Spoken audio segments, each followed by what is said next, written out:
தமிழக வெற்றிக் கழகம் சார்பாக 23 பிப்ரவரி 2026 அன்று வேலூரில் ஒரு கூட்டம் நடந்தது. அந்த கூட்டத்தை குறித்தான மிக முக்கிய தகவல்களுடன் இன்றைய காணொலி இருக்கப் போகின்றது. மறக்காமல் நம்ம சேனலை சப்ஸ்கிரைப் செய்து வைத்துக் கொள்ளுங்கள், பெல் பட்டனை அழுத்துங்கள். வாருங்கள் காணொலிக்குள் செல்லலாம். வேலூர் மாவட்டம் பள்ளிகொண்டான் சுங்கச்சாவடி அருகே உள்ள அகரம்சேரி கிராமத்தில் இந்த கூட்டம் நடைபெற்றது. 2026 சட்டமன்ற தேர்தலை தூய சக்தியான தாவேகாவுக்கும் தீய சக்தியான திமுகவுக்கும் இடையிலான போர் என்று விஜய் அந்த மேடையில் அறிவித்தார். மேலும் இது விஜய் vs ஸ்டாலின் இடையேயான நேரடி போட்டி என்று அவர் குறிப்பிட்டது நாம் அனைவரும் நினைவில் வைத்துக் கொள்ள வேண்டும். திமுக அரசை உல்டா மாடல், தலைகீழ் மாடல் என்று விமர்சித்த அவர் தேர்தல் வாக்குறுதிகளை நிறைவேற்றவில்லை என்று ஊழல் மலிந்துவிட்டதாகவும் குற்றம் சாட்டியிருக்கின்றார்.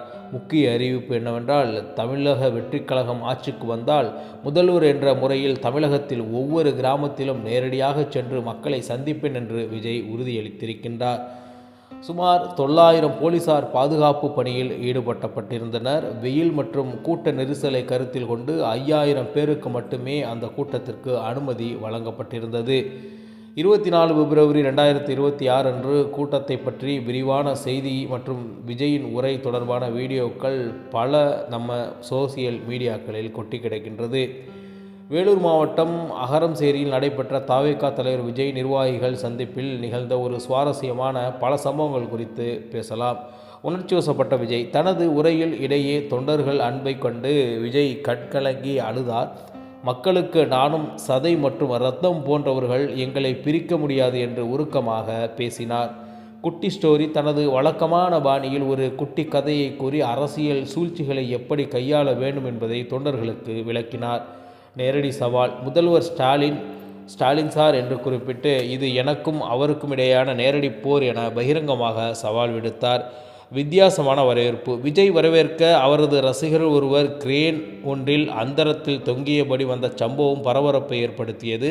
பின்னர் பாதுகாப்பு விதிகளை மீறியதற்கு காவல்துறை அவரை கைது செய்தது என்பது குறிப்பிடத்தக்கது.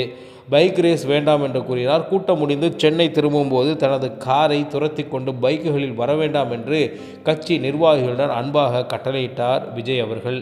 விசில் சின்னம் தாவேகாவின் தேர்தல் சின்னமான விசில் பற்றி பேசிய அவர் இது சுதந்திரமான நிலைப்பாட்டை குறிக்கிறது என்றும் தம்மை யாராலும் விலை கொடுத்து வாங்க முடியாது என்றும் ஆவேசமாக பேசினார். நிர்வாகிகளுக்கு அறிவுரை கூட்டத்தில் 5000 பேருக்கு மட்டுமே அனுமதி வழங்கப்பட்டிருந்தது. நெரிசலை தவிர்க்கவும் பாதுகாப்புடன் இருக்கவும் நிர்வாகிகளுக்கு கடும் கட்டுப்பாடுகள் விதித்தார் என்பது குறிப்பிடத்தகுந்த ஒரு செய்தியாக இருக்கின்றது. மேலும் அந்த கூட்டத்தில் விஜய் அவர்கள் எழுதி வைத்து படித்தார் அல்லது தட்டச்சு செய்த பேப்பரை வைத்து படித்தார் என்ற செய்தி சோசியல் மீடியாக்களில் மிகப்பெரிய ஒரு வைரல் செய்தியாக மாறியிருந்தது குறிப்பிடத்தக்கது. இது எந்த மாதிரியான செய்கை என்றால், எல்லா அரசியல் கட்சி தலைமைகளும் கிட்டத்தட்ட தேர்தல் நேரம் நெருங்க பல விடயங்களை மக்களிடத்தில் கடத்துவதற்கு தங்களால் இயன்றவற்றை பேப்பரில் எழுதியோ அல்லது அதில் தட்டச்சு செய்தோ கையில் வைத்து குறிப்பெடுத்து படிப்பார்கள். அதுபோன்ற ஒரு நிகழ்வுதான் இந்த தாவேகா கூட்டத்திலும் அந்த கட்சியின் தலைவர் விஜய் அவர்கள் செய்தார் என்பது குறிப்பிடத்தக்கது. மேலும் இது ஒரு மிகப்பெரிய செய்தி ஒன்றுமல்ல, அனைத்து கட்சி உறுப்பினர்களும் அனைத்து கட்சி தலைமைகளும் இது தொடர்ச்சியாக செய்து கொண்டிருக்கக்கூடிய ஒரு நிகழ்வுதான். மக்களிடத்தில் செய்திகளை கடத்துவதற்கு தங்களால் இயன்றவற்றை எழுதி அல்லது தட்டச்சு செய்து கையில் வைத்திருப்பார்கள் பல தலைமைகள் என்பது குறிப்பிடத்தக்கது. இது பேசப்படும் பொருளாக மாறி சோசியல் மீடியாக்களில் வைரலாக மாறியிருந்தது என்பது குறிப்பிடத்தக்கது. மேலும் இங்கே குறிப்பிட்டிருக்க அனைத்து செய்தியும் விஜய் அவர்கள் அந்த மீட்டிங்கில் பேசிய செய்திதான் தவிர தனிப்பட்ட கருத்து ஒன்றுமில்லை. பார்க்கலாம் எதிர்காலத்தில் 2026 சட்டமன்ற தேர்தலை நோக்கி ஓடிக்கொண்டு இருக்கக்கூடிய இந்த ரேஸில் எந்த அளவிற்கு முன்னேற்றத்தை தாவேகா அடைகிறது என்பது குறித்து இதுபோன்று ஒரு அரசியல் காணொலி மீண்டும் உங்களை சந்திக்கின்றேன். அதுவரை உங்களிடமிருந்து விடைபெறுவது உங்கள் தமிழா செய்திகள். நன்றி, வணக்கம்.